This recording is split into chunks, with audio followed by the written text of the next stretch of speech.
Yüzüme öksürdü ve bunu yaptığında aklımda sadece asıl niyetinin ne olduğunu öğrenmek vardı. Bilerek yapmadığını umdum. Yine de tam tersinin geçerli olduğunu hissettim. Ağzını kapatır gibi yapsa da öksüreceği sırada elinin kenarını bilerek araladığını göz ucuyla da olsa gördüğüme eminim. 3 kez hızlıca öksürdü. Üçü de yüzüme çarparken kokan ağzından gelen nemli sıcak hava akımı irkilmeme neden oldu. Otobüsün ortasındaki körük kısmında, sıkışıklıkta sırtımı verdiğim körükte doğruldum ve neler olduğunu anlamaya çalışarak dikkatle yüzüne baktım. Daha birkaç saniye önce yarı uykulu işe gidiş gelişlerin birinde dalıp gitmiştim. Sıradan, bıkkın bir gündü işte. Öksürdükten hemen sonra bir an yan gözle beni ve tepkimin şiddetini kontrol eder gibi oldu. Sonra da az önce yaptığı umurunda değilmiş gibi ağzını kapattığı elini cebine attı, telefonunu çıkardı. Cihazdan yüzüne yansıyan ışığa bakmaya başladı. İşte o an bir an dudağının kenarıyla sırıttığını gördüm. Gördüğüme emindim. Alnında birikmiş teri aldırmadan telefona bakmaya devam ediyordu. Gördüğümü sandığım sırıtmasından sonra telaşlı, terleyen hali beni onu sorgulamaya itti. Standart beyaz yakalı takım kıyafetin içinde onu bu otobüste diğerlerinden farklı kılan bir özellik yoktu. Sabahın yoğunluğunun az biraz atlatıldığı saatlerde işe giden bizim gibilerden biriydi. Başka ortak noktamız yoktu ki zaten. Bunun dışında ortak noktamız olmasını da istemezdim. Yüzümdeki ılık histen doğan türlü türlü hastalık fikri kafama doluşuverdi. Otobüsün kalabalıkla tükenen oksijen miktarına aynı tek düzelikteki iç sıkıntım eklenince ortaya çıkan öfke boğazıma taş gibi oturmuştu. Yanı başımda dikilmeye devam eden herife 2 çift laf söylemek için dayanılmaz bir istekle dişlerimi sıktım. Elbette yapamadım. Çekincem daha ağır basıyor. Yüzüme neden öksürdün lan? Bu cümleyi kurmak o kadar kolay gelmedi. Büyüyen habis öfkem bu çekinceli halimin kırılganlığını fırsat bilip iyiden iyi içimde büyümeye başladı. Dişlerimi birbirine sürter hale geldim. Yüzünü telefondan ayırmayan dingile kısa bakışlar atmaya başladım. Sırıklığıma bahaneler bulurken üzerime tekrar öksürme ihtimaliyle hareketlerini göz hapsinde tutuyordum. Tekrar yapabilirdi. Bilerek başkasının yüzünü öksürmekten çekinmeyen biri bunu tekrar yapabilirdi. Yapardı. Telefonu çaldı. Bir kadınla konuştuğunu belli eden kibar bir ses tonuyla aramaya yanıt verdi. Ben de bakışlarımı omuzların arasından bir parçası görünen pencerenin ardından akan caddeye çevirdim. Küçük bir şehir burası. Üniversiteden ve birkaç yıllık görev süresinden sonra buraya tayinim çıkmıştı. Son 3 yılda alışmıştım her bir şeyine ama sabah yoğunluğundaki gidiş gelişler hala içimi sıkıyordu. Tabelaları okumaya çalışırken herifi ve yaptığını unutur gibi oldum.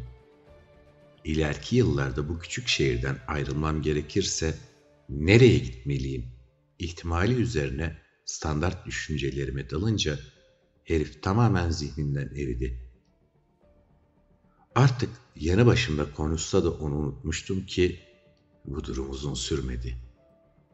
Telefonda söylediklerinin yalan olmasıyla dikkatim yine ona çevrildi. Çoktan işe vardığını anlatıyordu. Yüzüne basan ter, elinin durmadan alnına gidip gelmesiyle, telaşlı halinin iyiden iyiye kendisini belli etmesiyle artık ondan tamamen işkillenmiştim. Elbette ben de telefonda söylediklerini dinlediğim için suçluydum. Duyduklarımdan ön yargılı çıkarımlarda bulunuyor olabilirdim. Görüşmek istemediği birine bahaneler uyduruyor olabilirdi. İşe geç kaldığı için yalan söyleme ihtimali de vardı.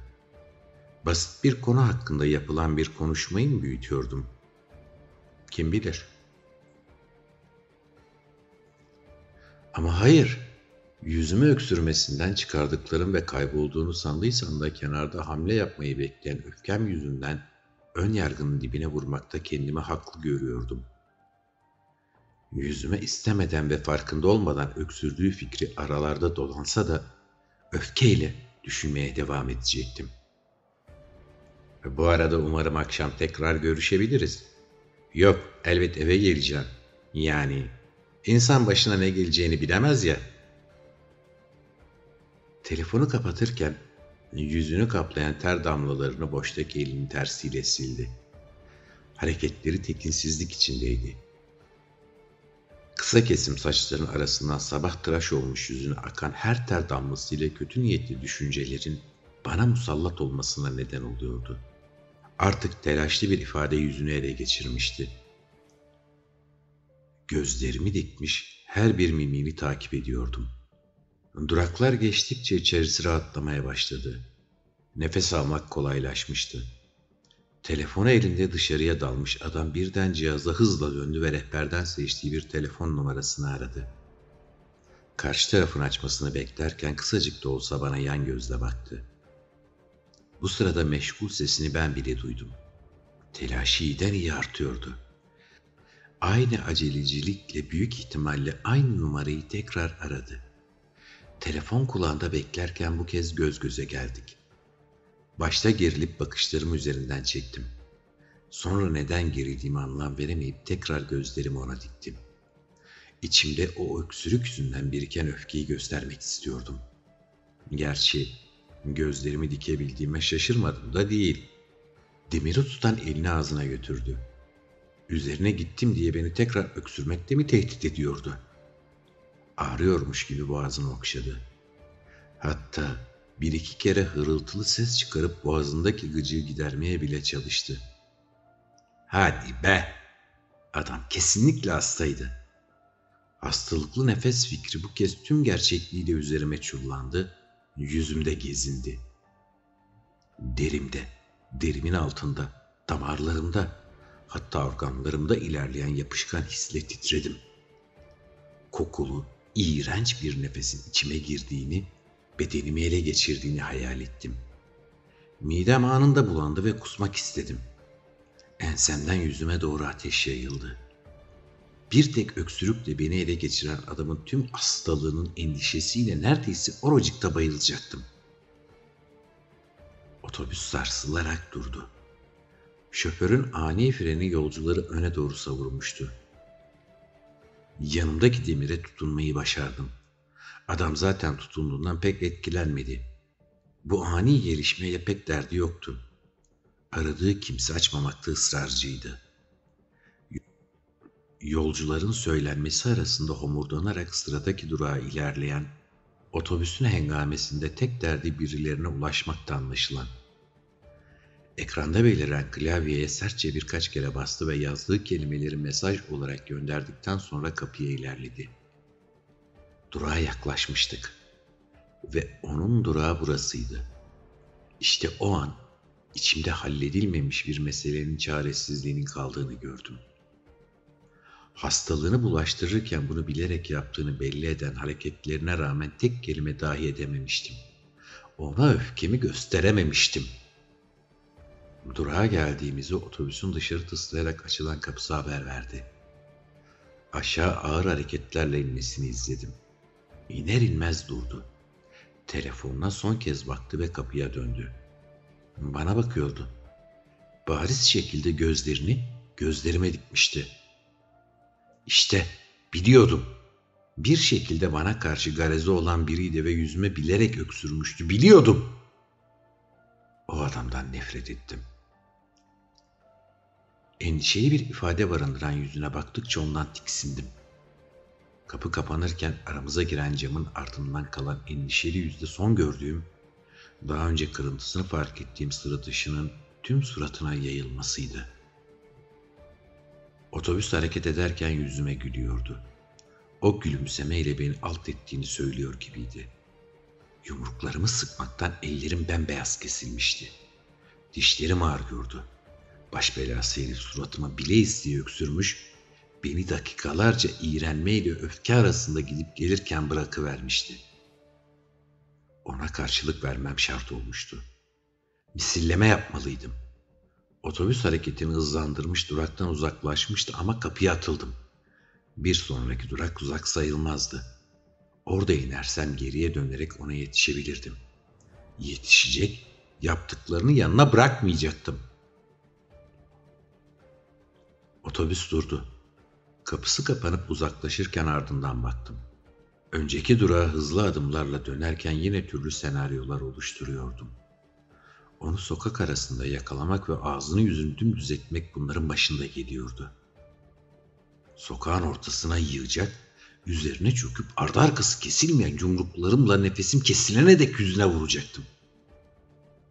Eti kemiğinden sıyırırcasına indirecektim yumruklarımı.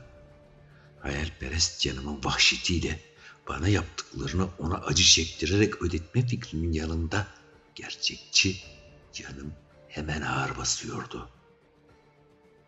Yetiştikten sonra ona söyleyeceklerim konusunda endişeliydim.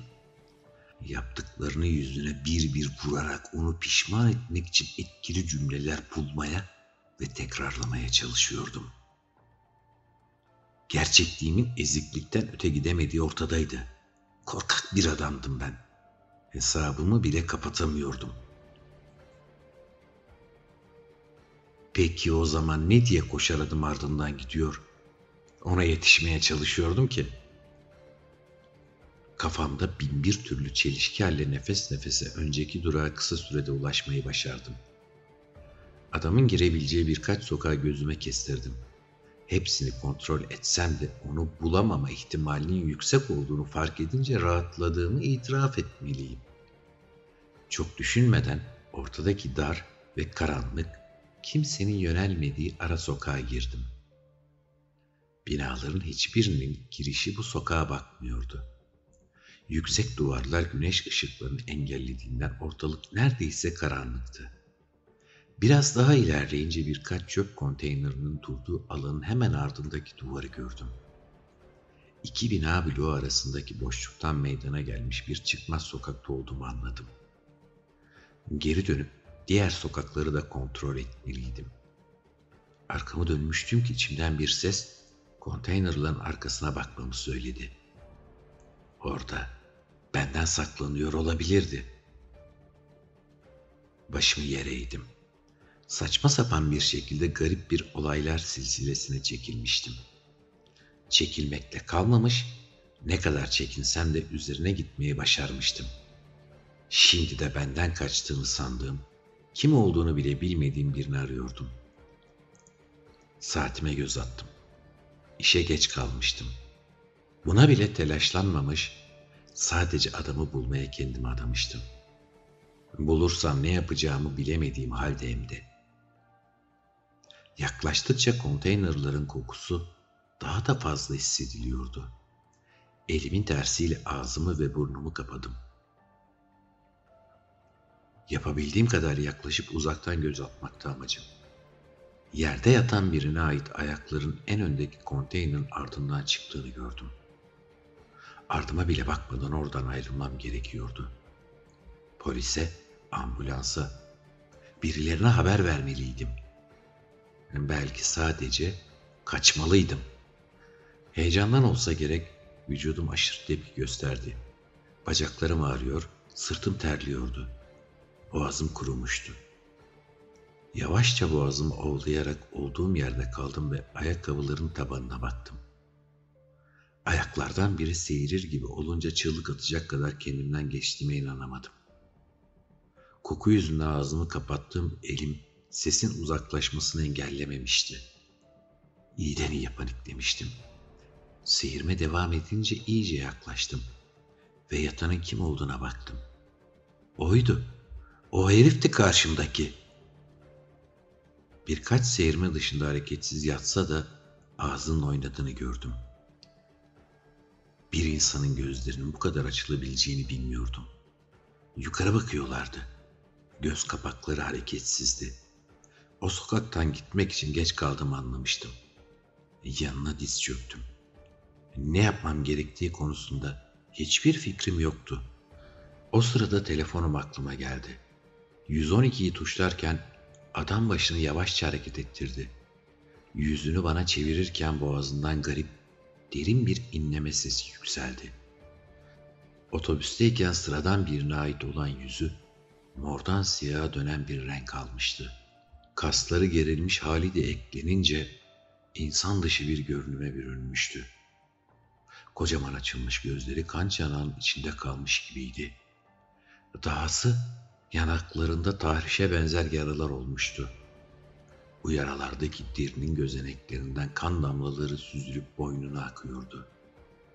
Gömleğinin aldığı bordomsu renkten epey kan kaybettiği anlaşılıyordu. Bir şeyler söylemek için ağzını iyice açınca tıslamaya benzer bir sesle beraber ağzının kenarından çıkan köpüklenmiş keskin bir kokuya sahip sıvı çenesinden boynundaki kana karıştı. Hırıltıyla karışık sözlerine dikkatimi verdim ama duyamıyordum. Telefonumda 112 numarası bekliyordu. Adamsa görevlinin aramamı cevaplamasına yetişemeyecek kadar kötü durumdaydı. Sokağa girene kadar yakasına yapışmaya hazırlandığım adam, yanımda ölürken bir nevi son görev niyetine kulağımı yaklaştırdım. "Neden geciktin?" dedi. "Beni mi bekliyordun?" diye şaşkınlıkla sordum. "Geldin ya, artık yalnız ölmeyeceğim." "Merak etme, ambulans çağıracağım. Hastane yakın, hızlı gelirler." Gülümsemeye benzer bir kıvrım belirdi dudağının kenarında. Yüzünü yukarı çevirdi. Duvarların arasından görünen gökyüzüne baktı. "Hayır, sen de." Devamını duyamadım. Biraz daha yaklaşmam gerekecekti. "Ben de ne?" "Sen de yalnız ölme." Son sözleri buydu. Onun hayatı bu sözlerle birlikte bir çıkmaz sokaktaki çöplükte biterken, dünyanın gözümün önünde savrulmasının etkisiyle elimden telefonu düşürdüm. Dudaklarım titreyerek ne demek istediğini sormak istedim ama her şey apaçık ortadaydı. Köpüklerin arasından kana kana açık kalmış ağzına baka kaldım. Kulağından koyu, akışkanlığını yitirmek üzere kanlı bir sıvı akıyordu. İster istemez kendi kulağımı tuttum. Ağlamaklı bir sesle sarsılarak ayağa kalkmayı zar zor başarabildim. Kendimi sokaktan çıkarken buldum. Dönüp de ardımda bıraktığım cesede bakmaya cesaretim yoktu. Hayatıma dair ne varsa gözümün önünden geçerken ayaklarımı sürüyerek durağa yürüdüm. Otobüse atlasam bile anılarıma sadece birkaç durak daha ekleyecektim. Yalnızlık hissiyle ürperdim. Etrafımdan sıradan bir güne ağlayan onca insan akıp geçerken aralarında sıkışıp kaldım. İç sesim birkaç durakta olsa insanların arasında gidebilmeyi arzularken durağa varmıştım. Benimle aynı anda durağa gelen ben yaşlarındaki kadına göz ucuyla baktım. Vücudumu kaplayan ter dalgasının arasından ona baktığımı görünce bir an tedirgin oldu. Sonra gülümsedi. Halimin acizliği korkulacak bir durum olmadığını anlatıyordu belki. Bu yüzden kendimi topladım ve dik durmaya çalıştım. Otobüs yanaştı. İçimdeki ses otobüse binen o kadın ardından gitmemi söyledi. Hastalıklı düşünceler hemen mi sarmıştı zihnimi? Sadece yanında durmak istedim. Son zamanlarımın yalnızlığını onun yanında durarak geçirmek iyi bir fikir gibi görünüyordu. Otobüsün kapısı kapanmadan binmeyi başardım. Vücudum, zihnim garip bir sis bulutun ardında gibi bulanıklaşırken kadının silüetini körük tarafında gördüm. Yanına giderken tüm çabam sönen varlığımı onunkinin yanında tutmaktı. Telefonumu cebimden çıkardım. Ensenden sırtıma akan ter, bedenimi kaplayan ağrı, boğazımdaki tahrişte zar zor ayakta duruyordum. Boştaki elimle demire tutundum. Telefonun ekranına baktım. Aklıma gelen bir numara yoktu. Zaten aramak için çıkarmamıştım. Telefonumla ilgilenir numarası yaparken onu izledim. O da büyük ihtimalle onu takip ettiğim için biraz da olsa gergindi. Kendi kendine soruyor, takip edilip edilmediğine karar vermeye çalışıyordu. Umursamadım. Derdim, azalan nefesime rağmen tek kalmamaktı. İnsan bir şekilde yalnız kalmamalıydı bu dünyada. Kalabalık içinde özellikle.